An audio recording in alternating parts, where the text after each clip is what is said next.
Reputations are on the line following the Paradise Papers, and rightly so, writes Emelia HamiltonR. The release of millions of hacked confidential documents to media outlets including the BBC, dubbed the Paradise Papers, puts the reputations of celebrities, HNWs, and major global corporations on the line. Some may not recover. Take the case of racing driver Lewis Hamilton. After winning his fourth Formula One world title just weeks ago, the Brit said it would be the greatest honor to be given a knighthood, amid speculation that this might now be coming his way. He can whistle for it now.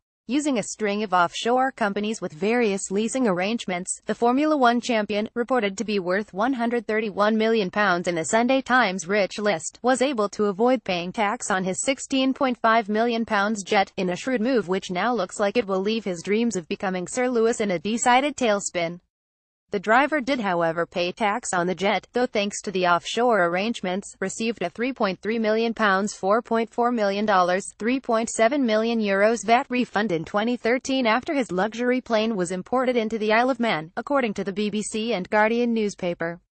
The reports allege that his tax advisors and Appleby, the Bermuda-based law firm at the center of the leaks, assisted Hamilton and dozens of other clients in setting up leasing businesses to secure multi-million-pound VAT rebates. And Lewis is not alone. Apple, the company that has become the sleek global symbol for progress and innovation, is another casualty of the Paradise Papers leak.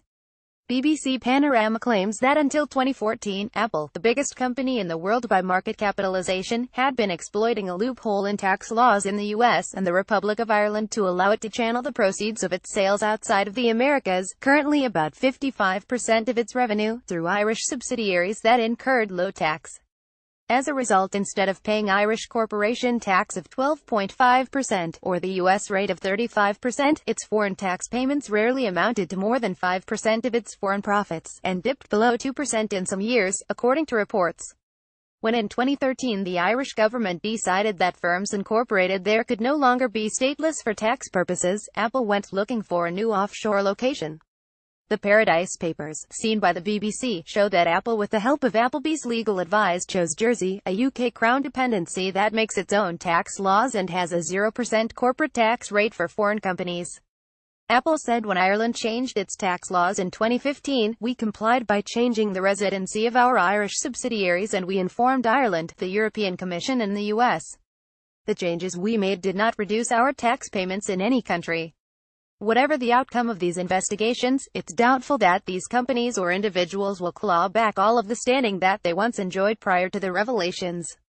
There's an assumption that you've done something wrong or are doing something wrong if it's offshore, the eminent media and reputation lawyer Mark Stevens told Spears in an interview earlier this year. And there's a reputational hit, and you have to justify why you've got the stuff offshore, if you're going to. Today these words ring louder than ever. Those named in the Paradise Papers are going to have to make good on their arrangements and make peace with the increasing disquiet in the court of public opinion. If they don't, their reputations will inevitably suffer, and the consequences may well be seen in lost knighthoods or falling share prices. Emelia HamiltonR is a researcher at Spears.